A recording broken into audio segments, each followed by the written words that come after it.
আসসালামু আলাইকুম রহমতুল্লাহ। আল্লাহর রহমতে, আল্লাহর দয়ায় দরবার শরীফের কাজ অনেকটাই আগে যাচ্ছে। ব্যাজ ঢালাই হওয়ার পরে শর্ট কলাম ঢালাইয়ের কাজ চলতেছে। ইতিমধ্যেই আপনারা অবগত আছেন, আগামীকালকে হচ্ছে দরবার শরীফ তথা মাদ্রাসার উন্নয়ন কল্পে তাফসীর মাহফিল।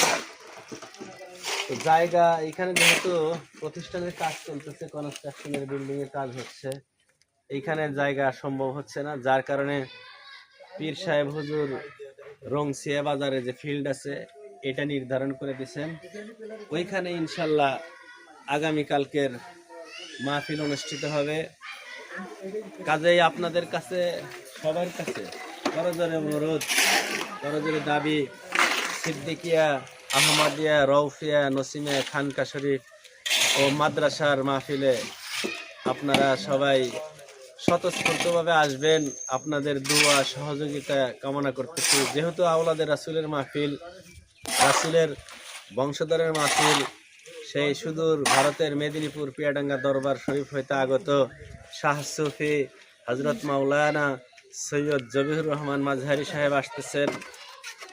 আওলাদে রাসূলের মাহফিলে আপনারা সবাই দলে দলে যোগদান করেন, আওলাদে রাসূলের সহবত নেন, যাতে করে আল্লাহ তাআলা আমাদের দিলের যে কালিমা আছে দূর করে দেন, আমাদের মনটাকে পরিবর্তন করে দেন, হেদায়েতের মধ্যে নিমান্বিত করে দেন।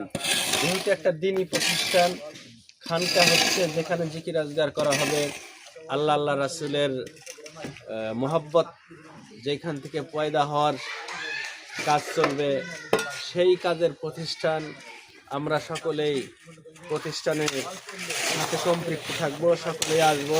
দোয়া এবং দাওয়া সব কিছুই আপনাদের কাছে চাচ্ছি। আল্লাহ তাআলা দয়া করে মেহেরবানি করে এই খানকা মাদ্রাসাকে কবুল করেন, মাহফিলটাকে কবুল মঞ্জুর করে নেন, যাতে করে এই মাহফিলের ওসিলায়, প্রতিষ্ঠানের ওসিলায় মৌতে, কবরে, হাসরে, ফুলসিরাতে, মিজানে আল্লাহ পারের ব্যবস্থা করে দেন।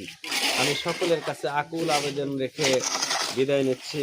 আল্লাহ তাআলা সর্বপ্রকার বালা বিপদ থেকে হেফাজত করে মাহফিলটাকে সুন্দরভাবে পরিচালনা করার তৌফিক দান করেন, কবুল ও মঞ্জুর করে নেন।